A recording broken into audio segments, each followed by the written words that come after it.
एक बार की बात है, एक राजा तलवारबाजी कर रहा था तो अचानक से उसके अंगुली में कट लग गया। तो पास खड़े मंत्री अचानक बोल उठे, राजा साहब चिंता ना करें। जो होता है अच्छे के लिए होता है। यह सुनते ही राजा को गुस्सा आ जाता है। राजा उस मंत्री को कारागृह में बंद करने का आदेश दे देता है और बोलता है इसको फांसी पर चढ़ा दिया जाए। यह सुनकर मंत्री घबरा गया, उसने राजा से निवेदन किया, महाराज, मैंने आपके यहाँ इतने वर्षों तक काम किया है। क्या आप मेरी अंतिम इच्छा पूरी नहीं करेंगे?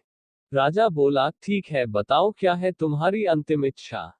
मंत्र बोला, कृपया मुझे 10 दिन का समय दीजिए। उसके बाद आप मुझे जो चाहे वो सजा दे दीजिए। राजा ने उसकी अंतिम इच्छा मान ली। राजा दूसरे दिन अपने सैनिकों के साथ जंगल में शिकार पर निकला। जंगल के बीच में राजा अपने सैनिकों से बिछड़ गए और रास्ता भटक गए। रास्ता ढूंढते हुए राजा वनवासियों के बीच पहुंच गए, जो बलि देने के लिए किसी को ढूंढ रहे थे। वनवासियों ने राजा को पकड़ लिया और वन की देवी को बलि देने के लिए ले गए। बलि देने की सारी तैयारियां पूरी हो गई। जैसे ही राजा को बलि देने के स्थान पर ले जाया गया, वहां खड़े बुजुर्ग की नजर राजा की खंडित अंगुली पर पड़ी।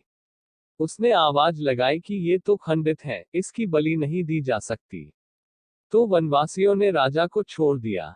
राजा जैसे तैसे वहां से निकला और अपने राज्य पहुंचा। सबसे पहले कारागृह में अपने मंत्री से मिलने पहुंचा। राजा ने मंत्री से कहा, आपने सही कहा था, अगर मेरी अंगुली नहीं कटी होती तो मैं जिंदा नहीं होता, यानी जो होता है वो अच्छे के लिए होता है। राजा ने फिर पूछा, मेरा तो फायदा हुआ लेकिन आपका कैसे फायदा हुआ?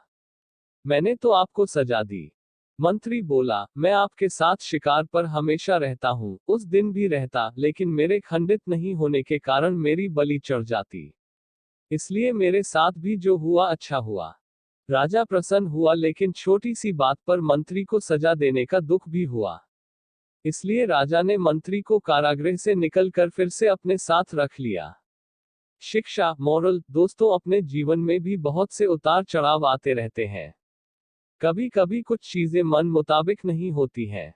इस कारण से कभी निराश नहीं होना चाहिए। हमेशा याद रखें, जो होता है अच्छे के लिए होता है।